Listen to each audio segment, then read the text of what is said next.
पेशे को अंजाम देता है, और जबकि हमारे केंद्र सरकार में लगभग 20% वकील है, सांसद, मगर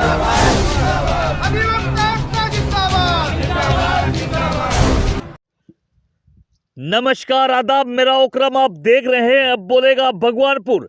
पढ़े लिखे लोगों के भाग्य का फैसला जब अनपढ़ लोग करने लगे तो सोचो देश में किस तरह का कानून राज बनने जा रहा है, जिस पर सबसे ज्यादा अगर परेशानियां होगी तो आम नागरिकों को होगी, और आवाम किसके पास जाकर इंसाफ की गुहार लगाएगा, जिसे सोचने समझने की जरूरत है। यानी बकरियों की रखवाली अब भेड़ियों के हाथ आने वाली है। यही है अच्छे दिनों की निशानियां, मगर इसके बाद किसका नंबर होगा ये याद रखने की जरूरत होगी। दरअसल पहले यूसीसी, पेपरलेस और अब एडवोकेट एक्ट में संशोधन पर आवाज भगवानपुर अधिवक्ता यूनियन को सड़कों पर निकलने को मजबूर कर दिया, जिस पर वकीलों ने केंद्र सरकार के खिलाफ नारेबाजी कर प्रदर्शन किया और कानून वापस न लेने पर अनिश्चितकालीन धरने की चेतावनी तक दे डाली। दरअसल जो कानून बनने जा रहा है उसे विदेश का अधिवक्ता भी हिंदुस्तान आकर अपनी पैरवी कर सकता है, और केस हारने पर क्लाइंट अभिवक्ता से पैसे मांग सकता है, जिसको लेकर अधिवक्ताओं में काफी नाराजगी दिखी। वहीं जब अधिवक्ताओं ने मीडिया से बात की तो अधिवक्ताओं का गुस्सा केंद्र सरकार के खिलाफ साफ दिखा। उन्होंने कहा कि देश में अब खूब भ्रष्टाचार देखने को मिलेगा, जिस पर आम इंसान को जीना दुर्भर हो जाएगा। हालांकि अधिवक्ताओं ने बातों ही बातों में सरकारी अधिवक्ताओं को भी नहीं बख्शा। उन्होंने कहा सरकारी सैलरी मिलने के बाद भी जब एक फाइल पर साइन करने के लिए अधिकारी पैसे लेते हैं तो दीवार बीच से निकलने के बाद अंजाम क्या होगा, कहा अधिवक्ताओं ने। देखे ये खास रिपोर्ट। पहले तो पत्रकार साहब आपका स्वागत, आप इस धरना स्थल पर पहुंचे। कुछ दिन पूर्व जो धरना था वो उत्तराखंड सरकार के जो यूसीसी के अंतर्गत पेपरलेस रजिस्ट्री और विल को ऑनलाइन और शादी रजिस्ट्रेशन का ऑनलाइन के विरोध में था। आज जो धरना प्रदर्शन है वो केंद्र सरकार में जो एडवोकेट एक्ट में संशोधन लाया गया है उसके विरोध में है। मैं आपको बताऊं, एडवोकेट एक्ट का एक छोटा संशोधन मैं आपके सामने रखूं। एक तो जो विदेश का वकील है उसको भी यहाँ परमिशन कर दिया गया है कि वो वहाँ से आकर भारत में आकर अपनी पैरवी कर सकता है किसी भी क्लाइंट के लिए, जो यहाँ के अधिवक्ताओं का कार्य का हनन है। और दूसरा उसमें ये है कि जो क्लाइंट है, यदि कोई अधिवक्ता अपना वाद हार जाता है तो उन्होंने एक्ट में संशोधन किया है कि वो क्लाइंट अपने पैसे की मांग कर सकता है अधिवक्ता से वापस, जो कि गलत है। अधिवक्ता तो काम कर रहा है, भली एक वादी की हार होनी है कि जीत होनी है, यदि पैसे अधिवक्ता वापस करेगा तो उसके पास क्या बचेगा। यदि ये एडवोकेट एक्ट में जो संशोधन किया जा रहा है ये वापस नहीं लेती सरकार तो 25 तारीख से हमारी पूरे भारतवर्ष में अनिश्चितकाल हड़ताल है, जब तक ये एक्ट का संशोधन है वो वापस नहीं होता। यदि ये एडवोकेट एक्ट में जो संशोधन किया जा रहा है ये वापस नहीं लेती सरकार तो 25 तारीख से हमारी पूरे भारतवर्ष में अनिश्चितकाल हड़ताल है, जब तक ये एक्ट का संशोधन है वो वापस नहीं होता। देखिए, जो अधिवक्ता आवाज़ है, आवाज़ को दबाने कार्य करिए, क्योंकि जो स्टेट बार काउंसिल के इलेक्शन जो होते हैं उसमें 3 मेंबर अपने नॉमिनेट करना चाहती है। दूसरी बात वो ये चाहती है कि जो पहले सजा थी, जो एडवोकेट थे उनकी जांच जो होती थी उस जांच में बाहरी व्यक्ति द्वारा जांच कराई जाएगी, जो अपने नेता उनके जाएंगे वो जाँच करेंगे। अब एक वकील की जाँच भी नेता द्वारा कराई जाएगी।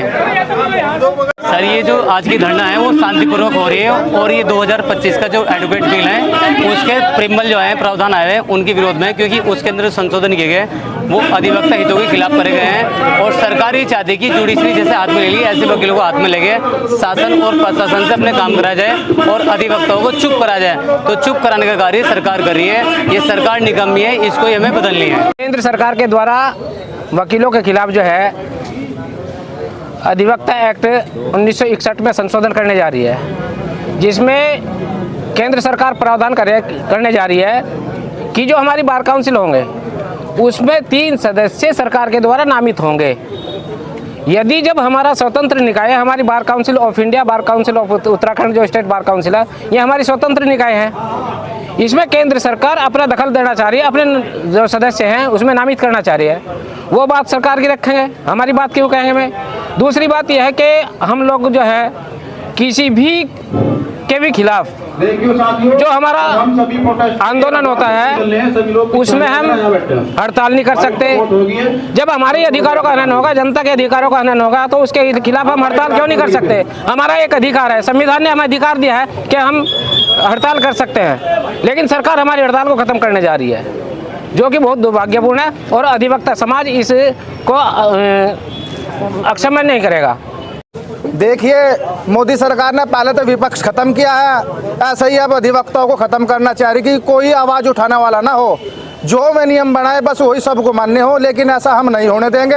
हमारे पूरे भारतवर्ष के अधिवक्ता सड़क पर हैं, हम ईंट से ईंट बजाने का कार्य करेंगे सरकार के खिलाफ। ये मोदी सरकार से हमारी नाराजगी है। जो हमारा एडवोकेट एक्ट था 1961, उसमें मोदी सरकार कुछ अपने नेताओं के कहने से जो चापलूस है सरकार में, उनसे मिलकर अधिवक्ताओं की अधिकार समाप्त करना जारी है। जो उन्होंने जियो लागू किया 28 तारीख को वो संसद में पेश किया जा रहा है, हम उससे हम उसकी बहुत घोर निंदा करते हैं। यूसीसी पेपरलेस का मतलब है समान नागरिकता अधिकार। इन्होंने हमारी जो रजिस्ट्रियाँ हैं वो पेपरलेस कर दी। अधिवक्ताओं को तो बेरोजगारी पर लाना चाह रही है सरकार कि अधिवक्ता तो बिल्कुल ख़त्म हो जा। ये तो और बढ़ेंगे जी, वकील बीच में से हट जाएगा, अधिकारी मनमानी करेंगे और शासन जो डंडा बजाएगा, फिर वकील मुकदमे करेगा। तो अब का किसकी बात है जी? हमारे बात तो जी अभी तो चल ही रहा। अब जनता भी आओगे, पत्रकार भी आओगे और भी आओगे, और हो सका मोदी जी चाह तो शनिदेव के यहाँ भी नियम बदल दे। मेन तो में हमारे आज शनिदेव का दिन वो भी न्याय के देवता है हमारे। मोदी सरकार इन वकीलों को इनका घर भेजना चाह रही कि ये जो है बिल्कुल कहीं कुछ ना कहें और किसी की कोई बात ना रखा, अपनी कोई बात ना रखा, जो मर्जी स्वदेश में होता रहा है। क्योंकि वकील ही एक ऐसी चीज़ है जो समाज से जुड़ा हुआ है और उसका तना है, इस समाज का तना है, पौधा बाद में है। वकील ही इस पेड़ को खड़े करे हुए हैं। अब मोदी सरकार को यह है कि कोई भी काम होगा वकील से, क्यों ज्ञानी है, पढ़े बेचारे, मेहनत करें और फिर समाज को बतावा भाई वो अच्छा है वो बुरा, तो इन्हें हटाना चाह रही बीच से, हटाओ। पेपरलेस जो है ये अपना ऑनलाइन कराना चाह रहे इस चीज़ को। जो भी हमारे जितने भी व्यक्तियों के जितने भी जनता के कार्य हैं उसे पेपरलेस द्वारा अपना रजिस्ट्री कराना चाह रहे हैं। उसमें वकीलों का कोई हित नहीं है। पेपरलेस जो है ये अपना ऑनलाइन कराना चाह रहे इस चीज़ को। जो भी हमारे जितने भी व्यक्तियों के जितने भी जनता के कार्य हैं उसे पेपरलेस द्वारा अपना रजिस्ट्री कराना चाह रहे हैं। उसमें वकीलों का कोई हित नहीं है। रूप से लूट होने के आदेश हैं, इसीलिए रास्ते से हटाया गया वकीलों को। इसीलिए वकीलों को रास्ते से एक तरफ करना चाह रही है सरकार। अब प्रशासन ये कि अपने आप ही पैसे गांठ लें, किसी जनता को पता नहीं चलता क्या होना क्या नहीं, ऊपर से ऊपर ही फ़ोन करके वैसे करके अपना पैसे ऐंठ लेते हैं। यदि आवाज़ उठाऊँ तो वो किसके सामने जाऊँगे, इसकी चाहते हैं बोलते हुए भी। सरकार जो चाहती है ऐसे ही नियम चाह रही है, और वकील यदि आवाज़ उठावेगा तो वही वकील कहलावेगा।